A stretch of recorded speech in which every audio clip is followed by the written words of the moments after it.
बल का प्रयोग कर कर उन पर मारपीट कर कर उनको हटाने का कार्य करा, लेकिन किसान हटने वाला नहीं है, मर जाएगा।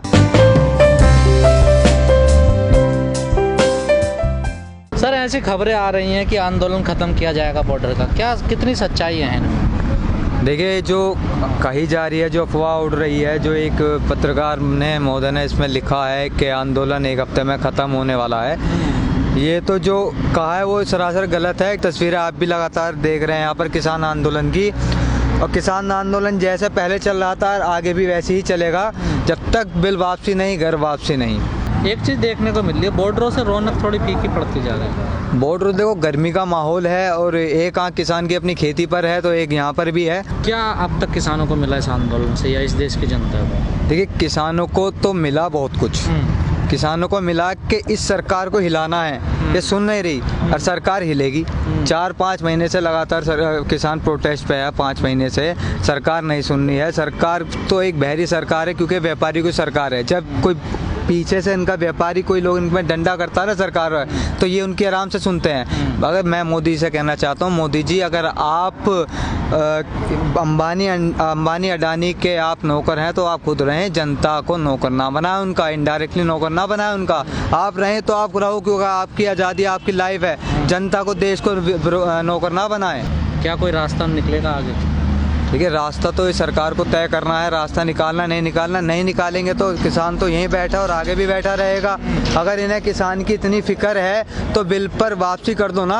अगर आपको लगता है किसान के यहाँ गाजीपुर बॉर्डर पर किसान जो लोग रह रहे हैं, कोरोना हो जाएगा या कोरोना की महामारी से संक्रमित ये लोग हो सकते हैं, तो बिल वापसी कर दो। किसान को मज़ा थोड़ी आ रहा गर्मी में बैठने में, उसके पास भी तो काम है, खेती करेगा, बिल वापसी करो। लेकिन जब तुम उसका ज़मीर ही छीन लोगे, किसान को कैसे जिएगा भाई? किसान तो मरना है इस बिल के बाद, तो खेती में मरेगा। इससे बढ़िया तो अगर अपनी ज़मीर के लिए लड़ेगा, देश के लिए लड़ेगा, अगर यहाँ शहीद हो जाएगा तो कम से कम वो शहीदों में गिना जाएगा। कोई बात नहीं बनती नजर आ रही है, आपको नहीं लग रहा किसानों का मनोबल टूटना शुरू हो गया? मनोबल नहीं टूटा, ये तो एक कहा जाए तो एक गर्मी माहौल, ऐसा सिचुएशन है, गर्मी है। मनोबल टूटना होता तो ये 4-5 महीने बहुत होते हैं। 1 महीना इंसान अगर घर से बाहर रह जाए तो बहुत होता है, कब निकल जाता है। आप देखिए, फिर भी अगर यहाँ पर 1000 किसान लोग आपको दिखाई देंगे, 1000 भी बहुत लोग होते हैं। ये समय है, एक आँख खेती पर है, एक आँख यहाँ। मैंने अभी पहले भी कहा था, कुछ लोग योगी सरकार से मिलने गए कि हमें दिक्कतें हो रही हैं और रोड खाली करवाए जाए।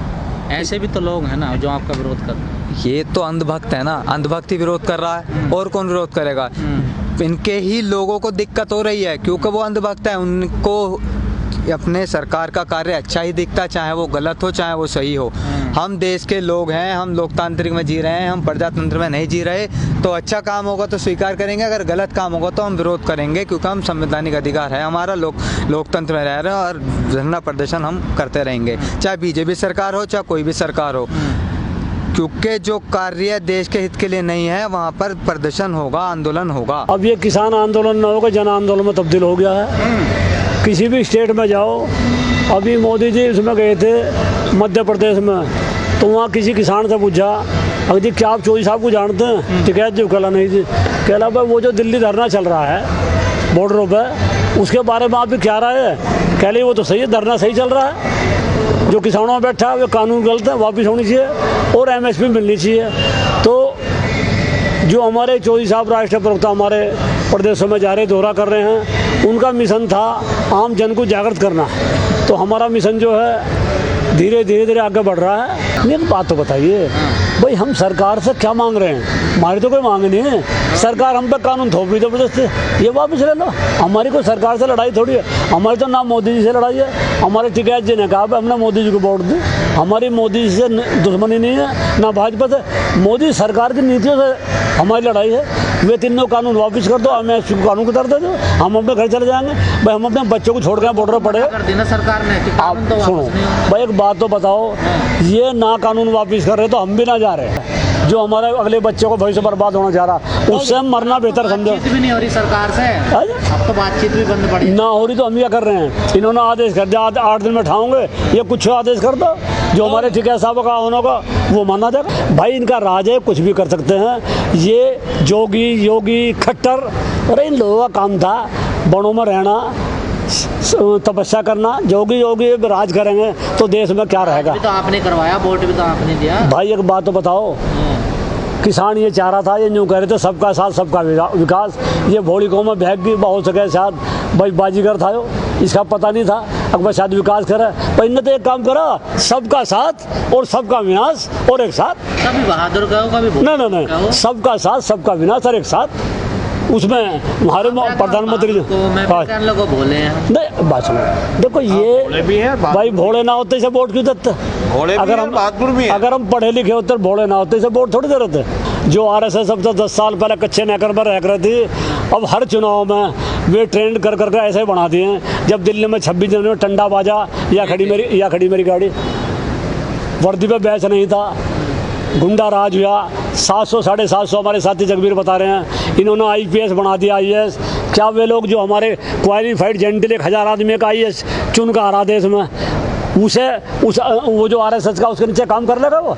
ये तो IPS और IAS को बना रहे हैं, शायद आप लोग हमसे ज़्यादा पता होगा। तो फिर इस देश में संविधान कानून कहाँ रह गया। मतलब वो कहते होते हैं संघ वाले कि हम 3 मिनट में जो सीमा पे पहुंच जाएंगे तैयार होकर के, सेना है उनके पास में संघ की, कहते नहीं है क्या वो। हाँ भाई एक बात सुनो, देखो किसान जो है अगर ये तीनों कानून वापस नहीं करते भाई हमें इससे जाने, हमारी लाश तो जा सके। सरकार से बातचीत अभी कुछ नहीं हुई है, कोई खबर आई नहीं सरकार की, खबर आएगी तो बात करेंगे। सरकार को मेरा ये फिर निवेदन है कि किसान को कुचलने की कोशिश ना करे, दबाने की कोशिश ना करे। अगर इसे प्रेशर दिया जाएगा तो ये विस्फोट के साथ फटेगा। लेकिन जो हरियाणा सरकार है वो बार बार जो है सर्वे कर रही है अंदरूनी तौर पर, और ऐसी खबरें छन करके आ रही हैं कि किसानों को हटाने की कोशिश शुरू कर दी गई है सरकार द्वारा, अर्धसैनिक बलों को लगाया जाएगा। अच्छा भाई कर ले तो किसी ने मना थोड़े करा। सरकार है, उसके पास तीनों सेना है, और उन तीनों सेनाओं में मेरा खून है, मेरा भाई है, मेरा चाचा है, मेरा ताऊ है, मेरा भाई सरकार करते हैं। हाँ करने दो, मैं दुआ करता हूँ भगवान से, ईश्वर से प्रार्थना करता हूँ कि वो जिस तरह से मैं अपनी फसल बचाने के लिए, अपनी नस्ल बचाने के लिए अपनी जान की बाजी यहाँ लगा रहा हूँ 5.5 महीने से, मैंने 360 जानें यहाँ दे दी। लेकिन कई लोग सोशल मीडिया में कमेंट्स कर रहे हैं, लिख रहे हैं कि किसानों के लिए सही समय है, इज्जत बच जाएगी, अभी चले जाए उठ के, महामारी भी फैल रही है। अच्छा वो लोग हैं, वो तो हर तरीके से किसानों की मौत को भी फर्जी बता रहे हैं। उन लोगों का ना तो हम सुनते हैं और ना उनकी बात पे हम कभी गौर देते हैं। वो लोग उन्हें किस किस नाम से नवाज रहे हैं आप जानते भी हैं। मैं उन पे उनकी बात नहीं करने जा रहा, मैं एक बात करने जा रहा हूँ देश की जनता की। देश की जनता क्या कह रही है। हरियाणा के CM तो कह रहे हैं कि मानवता के आधार पे आप लोग आंदोलन खत्म करिए। मैं कह रहा हूँ हरियाणा के CM के अंदर मानवता नहीं है क्या? सारी मानवता किसान ही दिखाएगा। वो भी अब मानवता दिखाएं, वो भी 2 कदम पीछे हटे। वो तो आपकी फिक्र कर रहे हैं, चिंता जता रहे हैं, इसलिए तो कह रहे हैं आपसे कि कहीं आपको। हाँ वो हमारी फिक्र जताते हैं, इसीलिए बॉर्डरों पर कील और नोकीले तार लगाते हैं। फिक्र है उन्हें हमारी। वो तो आप दिल्ली में घुस जाते हैं ट्रैक्टर लेकर। तो क्या दिल्ली मेरी नहीं है? दिल्ली में मेरा जाना प्रतिबंधित? क्या जब ये देश आज़ाद हुआ था तो अंग्रेज अपने कानून में लिख गए थे किसान दिल्ली नहीं जाएगा? प्रतिबंध कहा जा सकता, किसने मना किया? आज़ाद देश के अंदर आज़ादी की जो किताब है उसमें लिखा हुआ है किसान दिल्ली नहीं जाएगा। नहीं, क्यों नहीं जा सकता? सरकार तो किसान दिल्ली भेजने का काम करता है लोगों को, तो किसान दिल्ली नहीं जाएगा क्या? ट्रैक्टर लेकर घुसते हो ना? नहीं तो ट्रैक्टर पे कहाँ बैन है दिल्ली में जाने के लिए? लिखा किसी कानून में ट्रैक्टर दिल्ली में नहीं जाएगा?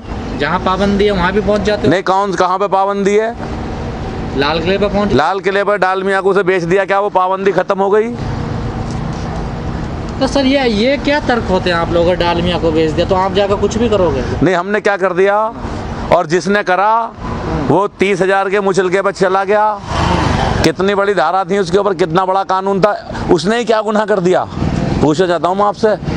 आप जवाब दें इस बात का कि दीप सिद्धू ने कितना बड़ा गुनाह किया था, जिसे आपने पूरी दुनिया में हलचल मचा दी आपके कैमरों ने। 30,000 के निजी मुचलकों पर चला गया, ये था उसका गुनाह। बस तो आप भी मान रहे थे उसको? आपने ये था उसका गुनाह। उसके लिए आपके कैमरे गरज गए, आपके कैमरे बरस गए, आपके कैमरों ने पूरी दुनिया के अंदर हलचल मचा दी कि देश का अपमान हो गया।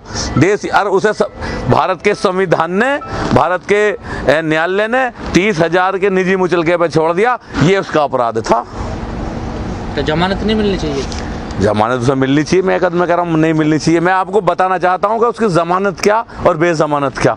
तो आप उसे अपराध नहीं मानते? नहीं, उसे जमानती की जरूरत कहाँ पड़ी? उसे जमानत की जरूरत नहीं पड़ी। वो तो 30,000 के अपने निजी मुचलके पर चला आया। ये उसका गुनाह था। अपराध साबित होता था फिर कहूँगा कि आपके कैमरे ने उसके गुनाह को बहुत बड़ा बना दिया था, लेकिन अदालत ने माना कि इसका कोई गुनाह नहीं था और उसे 30,000 के निजी मुचलके पर छोड़ दिया। आपने देखा 28 जनवरी गवाह है, 28 जनवरी को जब आपके कैमरे गरज रहे थे, बरस रहे थे, फौजें गश्त कर रही थी, जब भी यहाँ मात्र 200 व्यक्ति थे और उन 200 व्यक्तियों की सिंह गर्जना के सामने उन फौजों को भागना पड़ा और आपने देखा 2 घंटे के अंदर आसमानी रास्तों से चली आई ये किसानों की फौजें।